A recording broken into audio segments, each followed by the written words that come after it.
Yeah, it was a big weekend for A&M. Obviously, they get the big spotlight game against LSU, and they end up winning by double digits. Mike Elko runs his mouth about some fast talking salesman who's BSing everyone, and then has to walk it back on Monday. Oh no, I wasn't talking about Jimbo. But you look at the recruiting rankings, Hank, and Texas is number 6 right now. Yeah. And A&M is number 7. So how much are they going head to head, and what are the battles maybe that have been won, at least from a commitment standpoint already, that have stood out?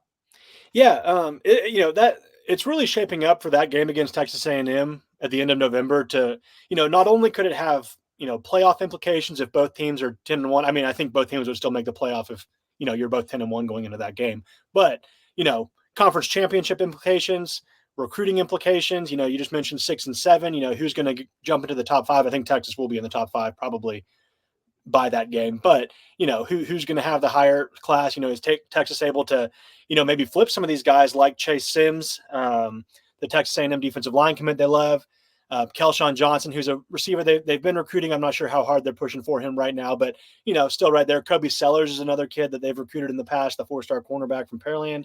But I think the most interesting one, looking right now, is Javion Hilson, who was in College Station for that win over LSU. Obviously saw that atmosphere. I think that's probably helping the Aggies. But, a week prior, he was in Austin for the Georgia game, and Texas has been, going all out to try to get him in the class to join Smith Orogbo and Lance Jackson, the 2 edge rushers they already have.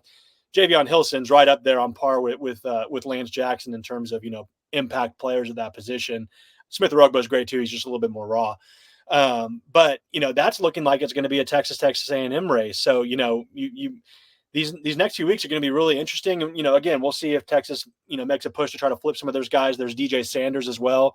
I'm sure A&M would love to flip some of Texas's commits if they could. I'm not sure anybody I could look at on the Texas commit list that's at risk of doing that, to my knowledge. But it's really getting interesting. With Texas and Texas A&M playing so well. And being up in the standings, that's just going to turn the dial up on the meter for that in-state recruiting rivalry. And just this offseason is probably going to be a lot of back and forth. And look what we can do, look what you can do. It's going to be really interesting.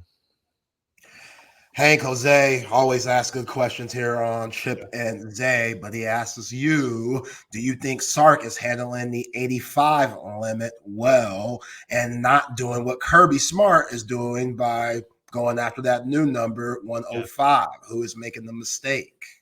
Yeah, I'm not sure because we just don't really know yet. I don't think either of them you could really say at this point. I think, being more conservative about it is probably the better approach, because you don't want to get bogged down in a situation where you kind of overextended yourself and put out too many scholarships and then you're not getting the right guys. You still want to make sure you're maintaining that level you set for yourself, the culture, that you're getting the right guys. Cause it's always I think it only betters the situation now for Texas with that raised limit in that, because Texas, Georgia, Alabama, Ohio State, these schools are always in positions where there's more kids that want to come than you can take.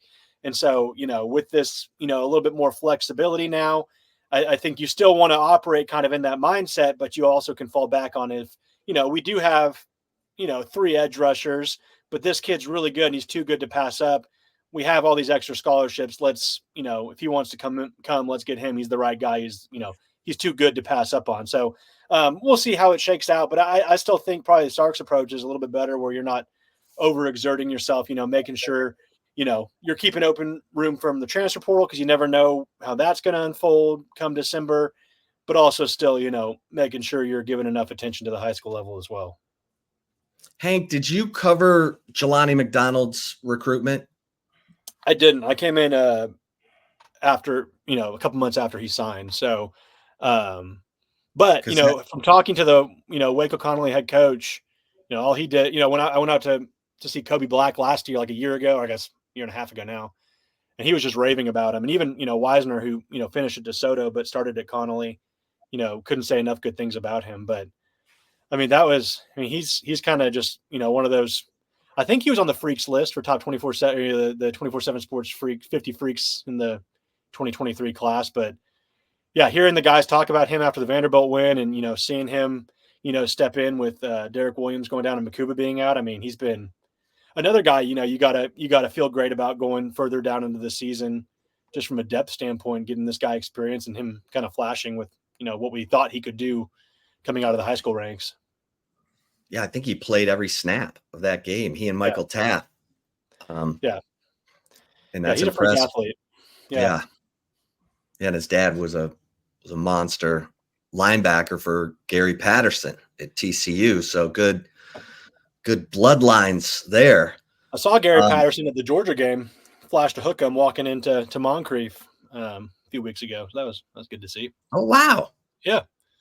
So GP was at the Texas Georgia game.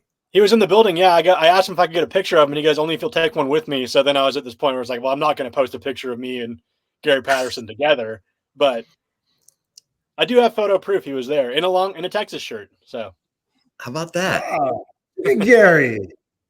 Okay. Yeah. So is there a position that you're looking at that, based on what's going on with recruiting and based on what Texas could be losing, in terms of graduation or guys leaving early, that you think already Texas will be going to the portal for?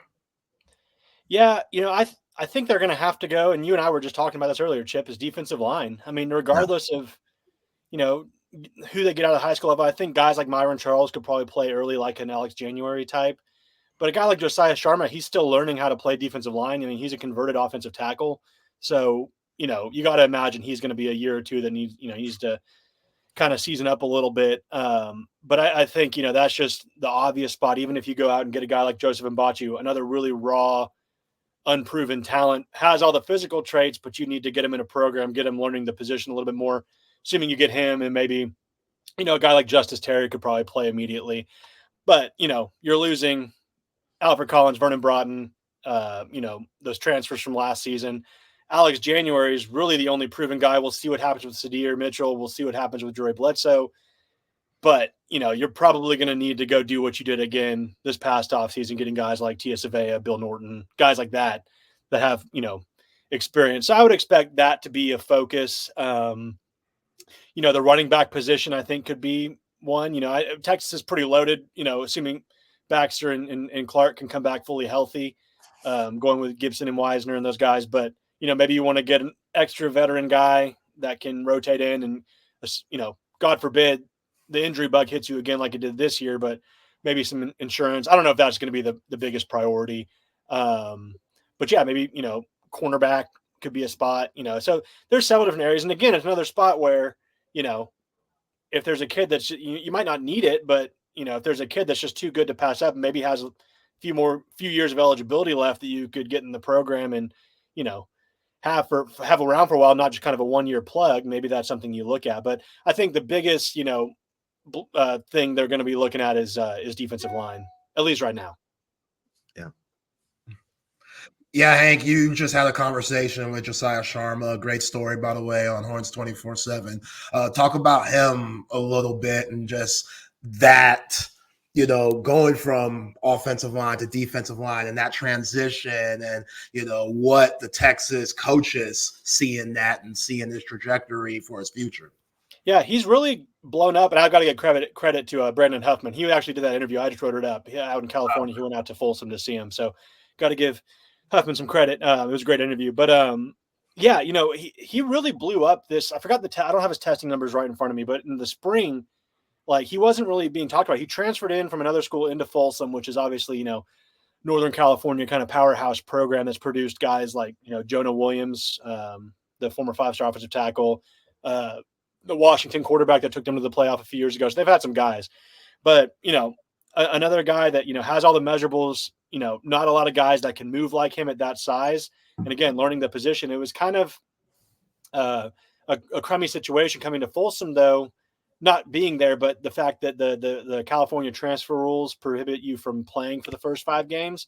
So he's only played, I think, 2 games so far this season, but this past week he had 7 tackles. So, he's getting up to speed pretty quick.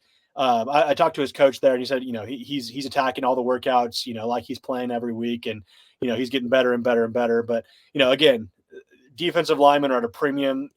Big kids like that can move like that. There's just not a lot of them, and that's why you see kids that maybe are 3-star recruits, or how we saw this past transfer portal cycle where Dominic Williams was obviously a really talented player at TCU, but not the most highly regarded guy. You saw so many people go after him, Texas included, and his NIL just go crazy. And just because he's like just an athletic, big defensive lineman that can kind of create havoc, cause havoc. So Sharma, I think he's going to be a special player eventually, but I think it's going to take some time. But in terms of that interview, everyone's he hasn't really spoken since he flipped to Texas. He came on that visit in late July, flipped from Oregon, and that's kind of been that. I haven't seen him do a single interview since then. So of course, everyone's like, oh, Oregon's going to try to flip him back, or he's going to flip somewhere else. But, he seemed very locked in with what he told Brandon. He said, obviously Oregon's still talking to him. Washington's still talking to him. He has really close relationships with those staffs. I want to say he was, I don't know if I'm blanking, but he was committed to Washington too, I think at one point. I might be wrong on that, so don't quote me, but I think he was. I think he decommitted from Washington when DeBoer left to go to Alabama, and that's why Alabama was so heavily in play for him as well. But but he said he's locked in with Texas. He said his focus is on Texas. He was in town for the Georgia game, so he kind of quietly snuck in there. We didn't see him come in, so props to him for 6'4", 300-pound kid, 330-pound kid getting past us without us seeing him. But he said he had a great time. He said the only game he would want to see again is another Texas game. So, he's not looking at going on any more visits. And, he really wants to get to Texas to start bowl practices too. So seems like everything's good there. Obviously, we're getting into flip season. So, you got to watch everybody, especially when, he's thousands of miles away. Oregon's a lot closer right there. They're probably going to come try to visit him and get in his ear. But Texas seems to be in a pretty good spot there to hold on to Sharma. Hank, what else is at the top of your notebook right now? What should Texas fans be on the lookout for? Yeah, I think, obviously we're on a bye week, so we're going to see the coaches out on the road. Last bye week we saw, sorry, I'm getting a message. Last bye week we saw the Longhorn copter, right? Yeah, we saw the Longhorn copter on Friday. He went out and kind of just did a tour of Houston, saw all the big names in Houston, whether they were committed to Texas, whether they're Texas targets, committed elsewhere. He went everywhere. So my guess, and I haven't been confirmed this at all, is my thought is he would probably do the same in Dallas this week, or, maybe try to go see out-of-state kids. Because, what's interesting is there's really not going to be an opportunity for the coaches to go out on the road after the A&M game. Signing day is 4 days later? And, if they're prepping for the SEC championship game, that doesn't leave any time. So, this is kind of the last week we'll probably see Sark go somewhere that's not a transfer portal related visit, at least I think. So, maybe he'll, we'll see him in Dallas. I would keep an eye on guys like Michael Fasusi, the Oklahoma offensive tackle commit. I would imagine Texas is going to try to go see him. He's playing, they have a big game against Allen this weekend.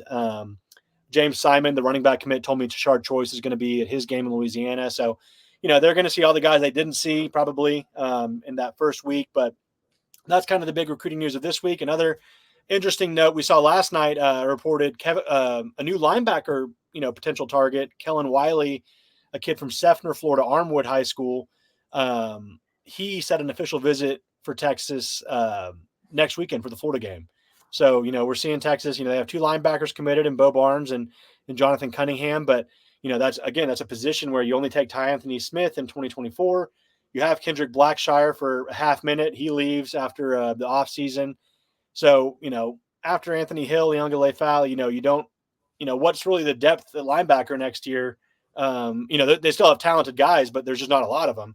So, I think that's going to be kind of an interesting position to see them try to finish out, with a guy like Kellen Wiley, if they can, impress him, get him in the class, or Madden Frermo, the 4-star linebacker from California, even Riley Pettijohn, the 5-star linebacker that's committed to Ohio State. And again, going back to the transfer portal conversation, maybe linebacker's a spot they try to go get, some experience out in the portal for next year. So, that's kind of where we're at. Next weekend will be another visitors weekend. It's not going to be any level that Georgia was, but and obviously it's an earlier kickoff, so that makes it a little bit harder too. But we'll see visitors, and it'll be probably some nuggets of note coming out of that weekend as well.